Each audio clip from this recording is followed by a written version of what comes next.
What's good, YouTube? Welcome back. Thank you for clicking onto this reaction. I hope you're looking forward to it just as much as I am. If you haven't already, head over to the content creators page. That link is in the description box down below. If you haven't already and you're enjoying our content, you know what you need to do. You need to like, comment, subscribe, hit that notification bell, but we're going to jump straight into this one. Battle of Emesa, 272 AD. How Aurelian restored Rome. Let's go. Oh, Dharma, thank you very much. We try our best, we try our best. Better with Jack here, but I do my best when I'm on my own. In light of the Battle of Emesa, Zenobia arrived in Antioch with her own retinue to bolster morale. I don't know why you did it, because you've caused this situation. You're the reason you and your son are about to die. Welcome news that her heavily armored Clibonari had been badly defeated by lighter units surely came as unexpected. Having lost some of their best cavalry and needing reinforcements, the Palmyrene position at Antioch had become untenable, and there was a real danger of encirclement if they chose to stay and fight. But a hasty retreat would have spread panic and could prompt the citizens to rise against the Palmyrenes in order to gain favor with the victor. You have to get out. So what are they going to do here? Fearing betrayal by the people of Antioch, Zabdas employed a clever ruse to buy some time. He fabricated a victory at Emesa. To back up his claim, he found a man who resembled... Rudy, you spoiled it. Ah, I'm fuming already. Aurelian in age. No way. Dressed him in clothes that looked somewhat imperial, and then should've just paraded made me him keep in looking like a chains moron through the city's streets, giving off the impression that the Palmyrenes had not only won the battle, but had captured the Roman emperor alive. Their ruse, however, would only last for so long, as Aurelian's army would appear in front of the city walls as if they no more than a day. As if they even tried to get away with it, though. That's actually fucking jokes. We're gonna parade around him, and also we're gonna make fireworks. We're gonna you're gonna give all of this false hope to these people and then take it away. Wait a minute. It's funny, but what do you expect to happen? What do you actually expect to happen? That's just going to cause more issues than it's worth. You're lying to us. You now got the population thinking that you're going to lie to them. What are you doing? That's absolutely stupid. While the people enjoyed the procession and the subsequent celebrations, Zenobia and Zabdas made preparations to abandon the city. The following night, they slipped out of Antioch under the cover of darkness and marshaled their army south to Emesa. Just giving it up. Despite They had this to give it setback, up. Queen Zenobia remained defiant. She still possessed cavalry reserves that far outnumbered those available to the enemy. I mean, surely you've got word at this of the pincer coming in at this point. Like, surely that you're going to have to try and sue for peace to save you and your son's life, or just save the situation, keep the area. Aurelian and turning the tide of the war. Fool. When the sun rose the next day, the citizens of Antioch were in for a rude awakening.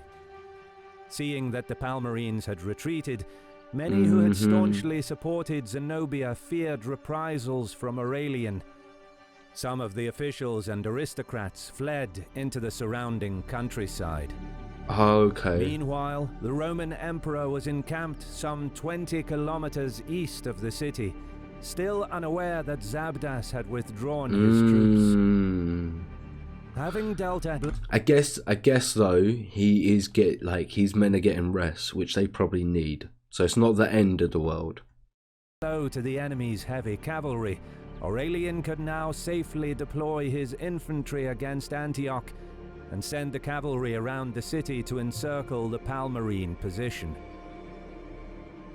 It was only sometime after daybreak that he learned of Zenobia's complete withdrawal, and he marched to the city at once. This video is brought to you by our friends over Taking at that spot for Curiosity himself. Stream, as their Getting his men rested, food. Once at Antioch, Aurelian was met with opened gates and a warm reception. I mean, if the people who are supposed to be protecting you just disappear, of course you're gonna go, hey, yeah man, come here, yeah, we wanted you here the whole time, please don't hurt us, please don't hurt us. The city clearly tried to do everything not to provoke the emperor. For his part, Aurelian showed that he was not interested in retribution. Upon learning that some of the city's elites had fled in fear of reprisals, he issued a general pardon to all citizens of Antioch. Nice. But he's really at this point, he's really trying to take a page out of Caesar's book, in my eyes. His political maneuvering didn't stop there. He published edicts far and wide, advertising to the people of Syria that he considered those who had collaborated with Zenobia to have done so under pressure, rather yeah, I can see. It was just a strategic vacation. of their own free will, thus absolving them of any penalties. This Again, I love Historymarche's animations here. I'm in a forgiving mood. Policy of clemency immediately had a desired effect. His troops were welcomed by the locals. Bartering for provisions brought business to local markets, craftsmen and shopkeepers. And, most importantly for the emperor's long-term planning, the wealthy elite that had fled Antioch returned to the city with gratitude. Of course you would. So Moreover, that's smart. A march that's smart. further into Syria would likely be met with much less hostility, and crucially, the large fortified cities were now less likely to offer resistance, which would otherwise force Aurelian into prolonged and costly sieges. By embracing the wealthy Syrian aristocracy that opposed him, the emperor not only freed up troops that he needed for the war against Zenobia, but also secured the local logistical support for his army in Syria. However, once again, just Aurelian a valuable was detained position at to Antioch have. for a time due to administrative and military considerations. Years of Palmyrene rule, increasingly at odds with the central imperial government, brought about changes to the administration that needed to be addressed. What are those changes? First, at the fore of these issues was the imperial mint, which Aurelian temporarily closed. Second, the emperor dealt with the growing problem of the Christian schism by deposing Paul of Samosata, the divisive bishop of Antioch, who had received patronage from Zenobia. So was that the Christian political division that they mentioned a few seconds ago? Because I'm interested to know what was the division within the 3rd century Roman Empire at this point in time within Christianity, or was it just the fact that the proclaimed empress had appointed him, so he was just going to be more loyal to her? Is that why he removed him? Is that why there was a sort of Christian sort of political division? Side of things, a pressing issue was the Palmyrene garrison at Daphne, just south of Antioch, which had been left behind as a rear guard by Zabdas as he withdrew south. This contingent was unlikely to pose a threat, but its position above the strategic narrow gorges could hinder Aurelian's advance and inflict serious losses on his army. This made the Palmyrene contingent both impossible to ignore and difficult to dislodge. Right, I see. Aurelian opted for a full frontal assault with his infantry, who had yet to see action on the battlefield in the war against Palmyra. Oh, I hope this works. The legionaries formed the famed Testudo formation and attacked up the steep slopes, battling their way up the hill under a heavy rain of missiles, including darts and stones. With their shields closed together over their heads, Aurelian's infantry made the ascent without suffering heavy losses. And once atop the hill, they made short work of breaking through the enemy defenses. They So put simple. the Palmyrenes to flight in such disorder that some were driven over the cliff's edge and were dashed to pieces on the precipices below. Again, there's so many brutal ways to die, and that's another one. Just being pushed off of the cliff and just knowing that you're about to just be smashed to smithereens. And the worst bit with it is, like, if you don't take a sustainable serious injury that's going to kill you instantly, and you just have like internal bleeding and broken limbs, and it's just, you're gonna have to lay there for 4 or 5 hours slowly dying while your body just fills up with blood. Like that is the worst case scenario in that situation. Do you know what I mean? The best case scenario is you hit your head and you're done, but I don't think that happens that often. I bet you people just sort of get all crumpled up and just slowly die depending on the drop. Do you know what I mean? Just, imagine having to deal with that. Such a direct assault would have otherwise been considered reckless, but in contrast with his public show of clemency, Aurelian made sure to demonstrate to everyone his capability to deal swiftly with any dissent. How's he doing that? The secondary military reason that delayed the Emperor was reinforcements. Aurelian welcomed contingents from the recently retaken Tiana, as well as the various other towns of Cappadocia, all on their way to join the Emperor's army. He deliberately waited to provoke defections of other Roman units in the east who abandoned Zenobia's cause and joined Aurelian. Once again, just because he's getting victories and he's making himself look like the victor, more people are going to start coming towards your beliefs and your side. To the south, Marcus Aurelius Probus was similarly delayed while he welcomed defections of various military units from Phoenicia and Palestine. At last ready to move south, Aurelian was received with the pincer move is about to be put into effect. With open arms by the towns and villages along his itinerary, most notably the cities of Apamea, Larissa, and Arethusa. However, he soon came upon the army of Zenobia and Zabdas. Zabdas drew up the Palmyrene army on the plains north of Emesa, some 50,000 strong. His host was reinforced with large numbers of Clibanarii to replace those who had been lost in the previous encounter. And this time, the battlefield was of his own. So she's at 50,000, she's got 10,000 cavalry. These cavalry forces are quite large, like, compared to some of the older Roman videos for mailed heavy cavalry. Compared to the other videos of Rome in the older time than this I've watched. Aurelian's ranks, meanwhile... Sometimes I think I should just let the mumble slip. Let me know in the comments if I should just let the mumbles go and just continue power through it, or try and correct myself. What do you guys prefer? Had swelled as well. He had crossed into Asia with some 36,000 troops, but reinforcements from the newly conquered eastern provinces brought his army up to around 45,000. So he's outnumbered still. Stationed their cavalry on the flanks and infantry in the center. The Palmyrene cavalry arm was superior, not only because of their armor, but also their superior numbers. In addition to their Clibanarii, the Palmyrenes probably also employed elite Oceanian armored horse archers, and Palmyra's local light cavalry and dromedary archer units. Again, the Roman Emperor took the initiative. His infantry, interspersed with veterans from the campaigns against the Iatungi, Vandals and Goths, were tasked with breaking their counterparts. Meanwhile, he planned to keep the Palmyrene cavalry occupied.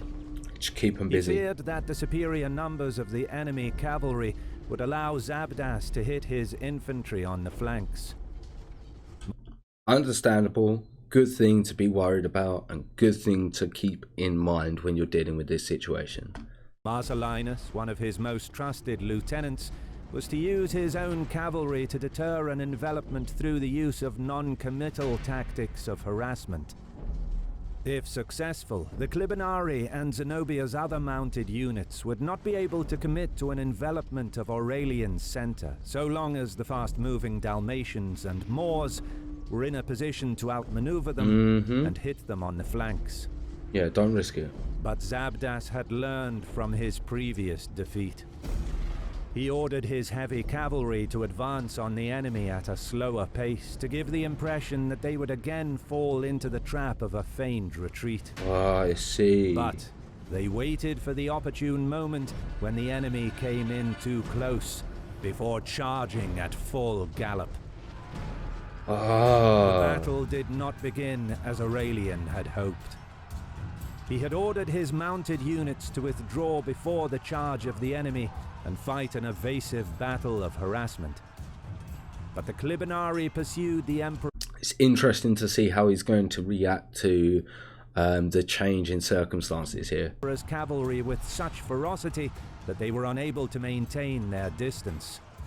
Locked in Seems like they did learn their fighting, lesson, like by using better facing cavalry. ranged attacks from Zabdas's horse archers and dromedary archers, the Dalmatians and Moors were hard pressed, and many fell. But despite their troubles, they kept their discipline and successfully occupied Zenobia's cavalry, buying time for the infantry in the center. After facing down a Palmyrene rain of arrow fire, Aurelian's infantry charged the enemy formation, their momentum driving back they're going to get outflanked. center. However, the situation for the Dalmatians and Moors on the flanks was critical. This is not looking What good. was supposed to be an orderly tactical withdrawal was close to becoming a rout.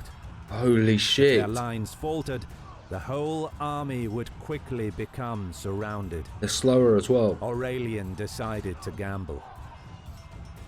What's he going to do? Roll those dice. Seeing the trouble his cavalry were in, he detached infantry from the main line to wheel about and aid the embattled flanks. This action sapped the forward push of his units in the center, and Zabdas was immediately able to counter. Okay. Aurelian's veterans held firm, but the less experienced troops fared badly, their lines faltering against superior numbers of the Palmyrene infantry.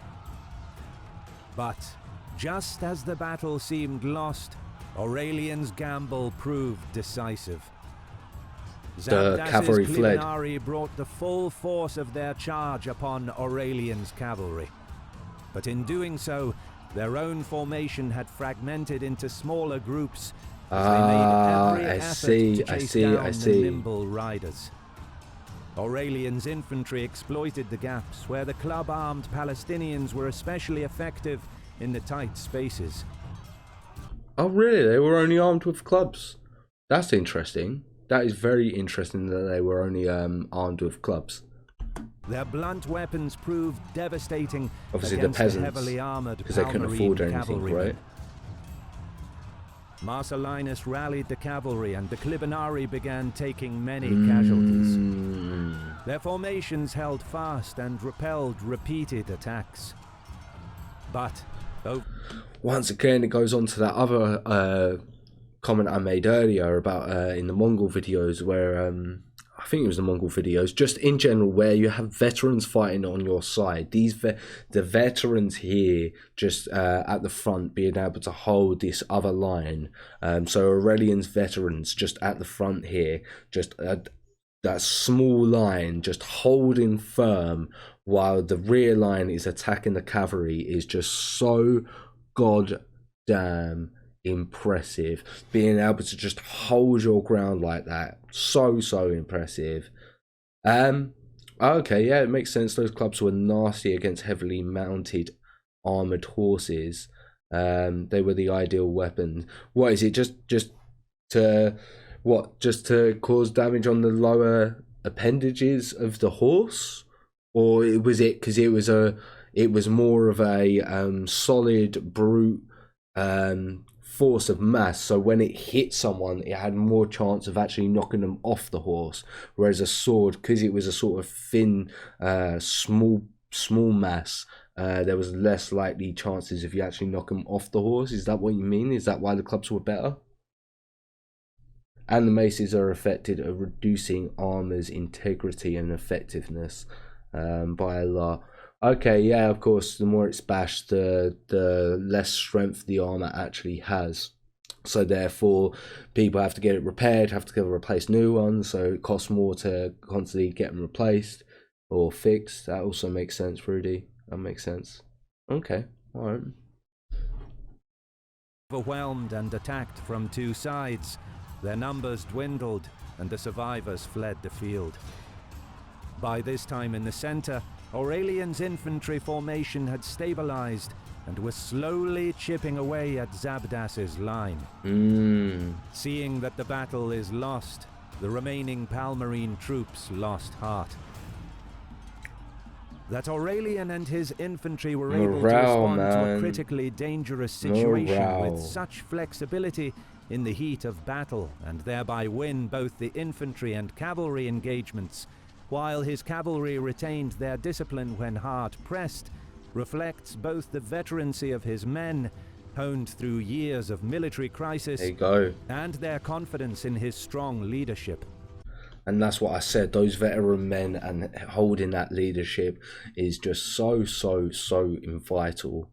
So vital. And yeah, now you sort of mention it, guys, in the comments. A spike bump weapon is designed to be used against heavy armor. The blunt force is always more effective against armor. It's better to transfer the force from the hit into the body, which all makes sense.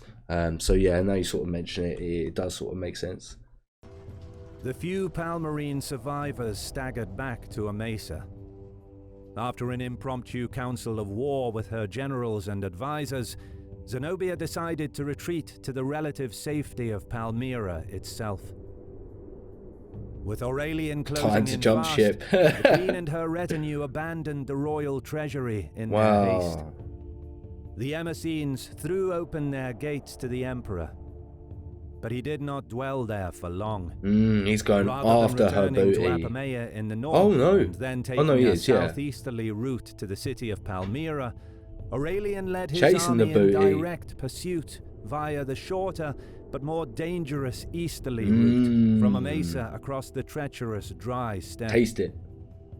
His army was harassed by the raids of brigands, but they soon arrived at the trade metropolis. Palmyra did not possess a circuit wall at this time, and Zenobia's troops could do little more than to occupy strategic points in the hope of stopping the enemy. The queen hoped that the stores and granaries inside her city would enable her to outlast the enemy. What do you mean? However, what do you mean? You're telling me that you have no wall defense and you think that your grain and you're going to be... Is it just because there's a river? The city was I need to find out more information. Surrounded. Right? I'm not being stupid, right? Aurelian took great care to cut off the approach of a force of Persians, perhaps mercenaries, who had arrived to assist Palmyra. No way. He also received assistance and supplies from the Arabic Tanuk Confederation, who were enemies of Zenobia. Yeah, they don't like her either. Zenobia needed outside help. She slipped out of the city. I'm really liking this little siege effect. It was in the last episode as well, but I really do enjoy it. During the night on a dromedary and travelled east, intending to meet with the Persian king Bahram I to secure his support. But it was not to be. Aurelian was alerted to her escape and sent cavalry in pursuit. They caught up with her as she was attempting to cross the Euphrates by boat and brought her to the emperor. The people of Palmyra get caught.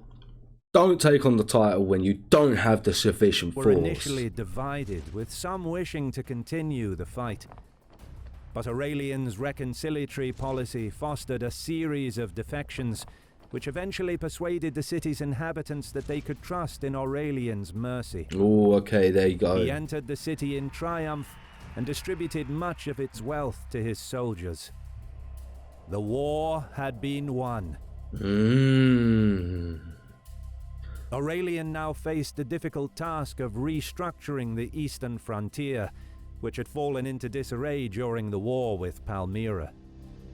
The Persians would have surely sought to capitalize on the crisis Rome was facing, but they faced their own internal problems following the death of Shapur I in 270 AD.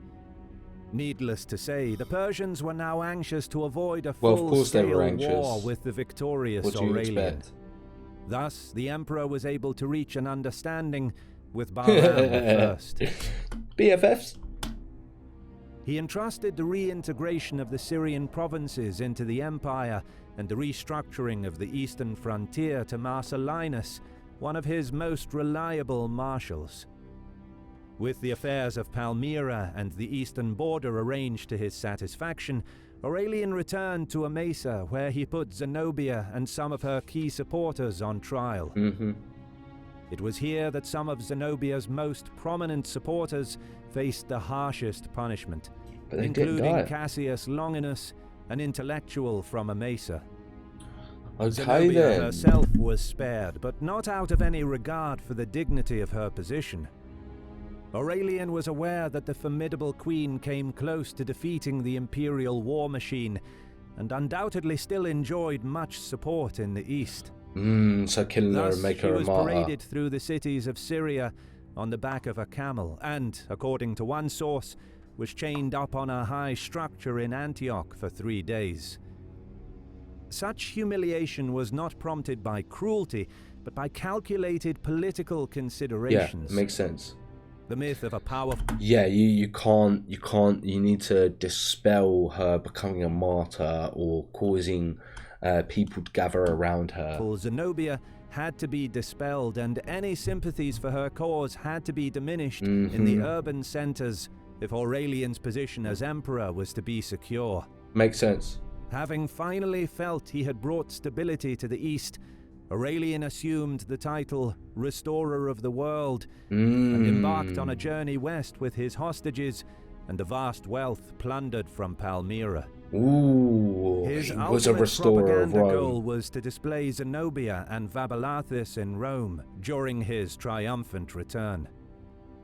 While the preparations for this elaborate procession were being made, in 273 AD, Aurelian was detained in Thrace and Moesia, having to campaign against an invasion by the Carpi. But trouble was again brewing in the east. My man literally had to deal with everything. Their political fortunes and attempted to persuade Marcellinus to usurp as emperor. Best title. Playing for time with vague answers, Marcellinus remained loyal and informed the emperor of what was happening. Strong that he stayed loyal. Growing impatient, the conspirators then clothed a certain Antiochus in the imperial purple. Incensed, Aurelian hastened back east with minimal preparations. Just marching straight there. Through a series of forced marches, he arrived at Antioch, surprising the inhabitants who were attending a horse race. From there, he rushed to Palmyra, catching the conspirators off guard and taking the city without a fight. This time, however, there would be no mercy. No mercy. He spared Antiochus as a man of insignificant birth, who was clearly propped up by the wealthy elites. The emperor's soldiers were given permission to strip the city bare and take as much plunder as they could carry. Once again, in medieval times, if you had been given one chance of redemption, do not fuck it up.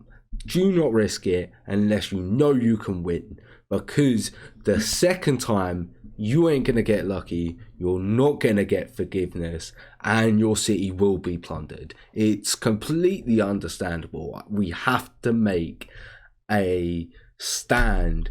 We cannot let other people understand this is acceptable. You got to go. Palmyra would never again pose a threat to Rome.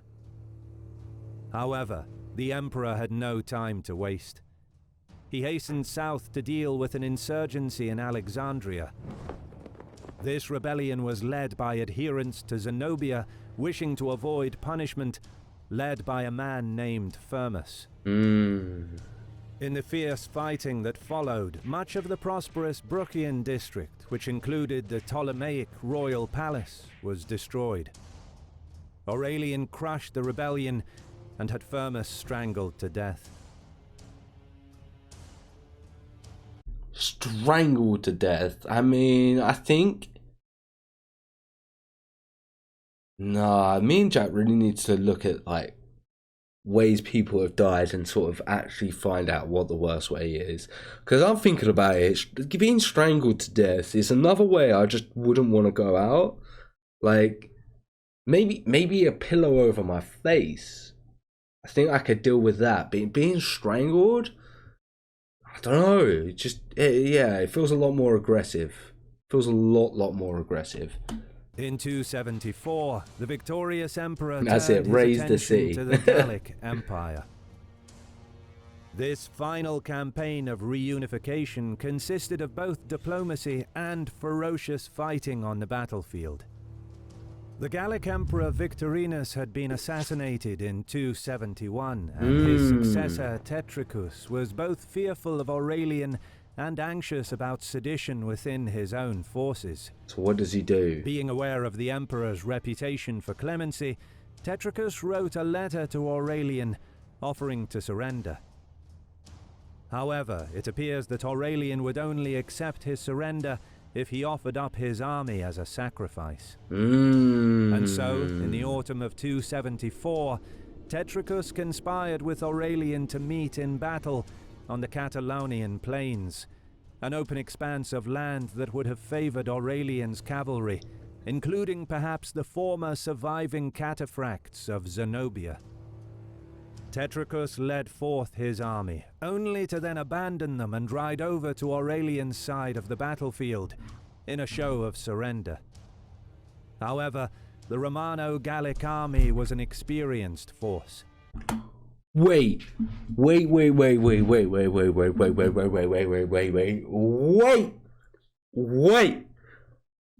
is Takeshi 69? Where is Takeshi 69? This man's a rat.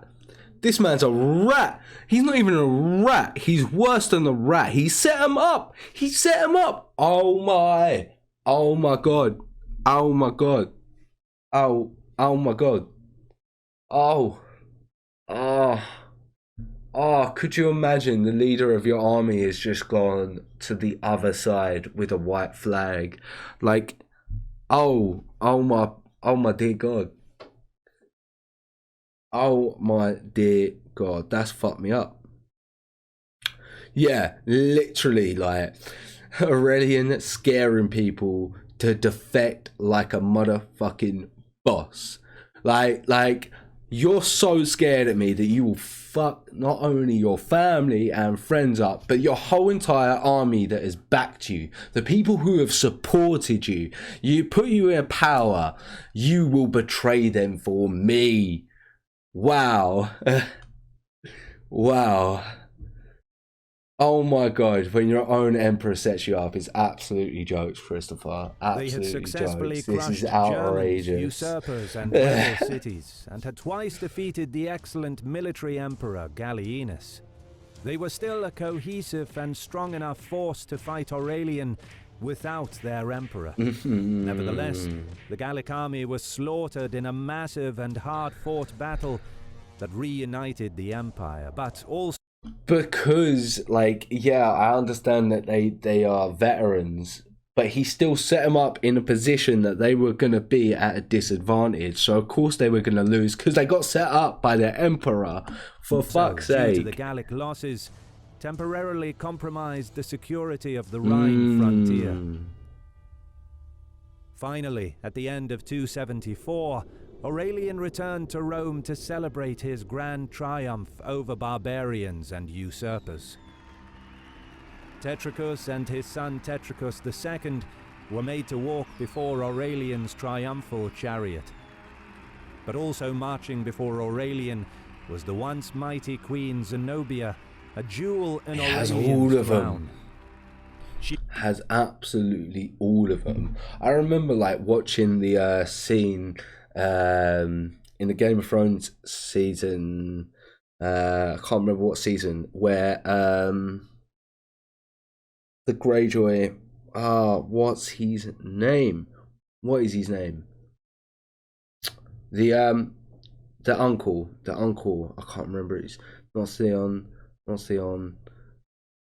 Who's the dickhead? You know the guy I'm talking about. When he parades the sand snakes and like all of that through the capital, like so many people I was sitting with were shocked and was like, "Oh, I can't believe they do that." And I'm like, of course they do it. They need to like show the population that they're better and that they should support them. I was so surprised that so many people didn't think that they sort of paraded their captures around, you know? Euron, that's it, Euron. No, is it Euron? Is it Euron? Euron Greyjoy? Might be Euron Greyjoy. I think it is. She was shackled in gold chains and adorned with large gems so heavy that she could barely walk. Aurelian soldiers handed out free bread to the citizens, and the emperor was hailed a hero by his subjects. Aurelian pardoned Tetricus, rewarding him for turning over the Gallic Empire by making him the governor of Lucania in southern Italy. Likewise, Palmyra's moment in the sun had come to an end. That's it, yeah. But Zenobia now embarked on a new life. Aurelian gave her an estate in Tivoli, and she married a Roman senator. Thereafter, she lived in Italy with her children, now a member of Rome's senatorial elite. Oh my god, she did. She survived. She survived. She survived. She got away with it. All my comments from this whole series are now bullshit. Oh my god, she survived. I don't think her son, the son that got declared, he didn't survive, did he? It's her other children that are with her, right? I can't believe that she survived. That's absolutely jokes.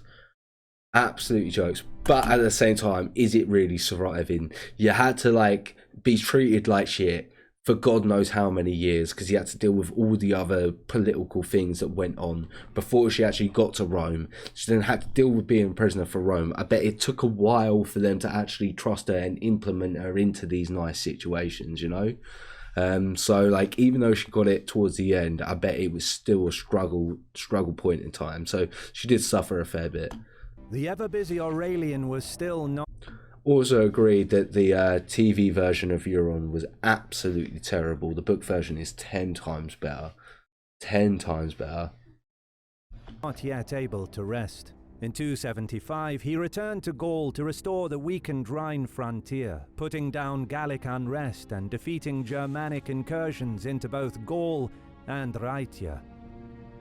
He really did to the Balkans. Just secure Rome from such a turmoil point in time, didn't he? To deal He's just with a crushing new series everything. of Gothic raids into Thrace and Asia Minor. However, Aurelian never finished this campaign. As an administrator, he was known to be strict, handing out severe punishments to corrupt officials and soldiers.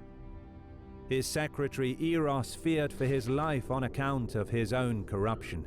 Oh, so he's going to murder him, isn't he? His own skin, he forged a document listing the names of men supposedly marked by Aurelian for execution. High-ranking...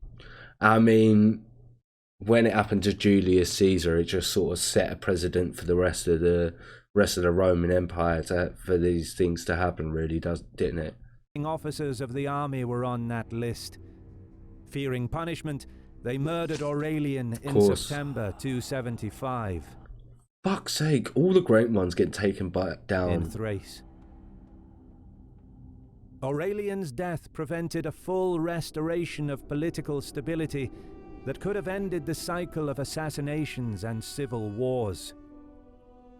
His short reign had reunified a disintegrating empire and secured its frontiers, effectively giving Rome a new lease of life that lasted another 200 years. Mate, impressive that he was able to give the empire that much extra time. So impressive.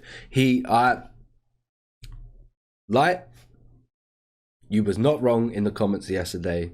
I am thoroughly enjoying this. Thoroughly enjoying this. Credit goes to our awesome patrons who make videos like this one possible. Such a good video once again. What some of these footnotes got. The true ratio of forces in the Battle of Emesa is not fully known. Somoza's figures aren't fully reliable,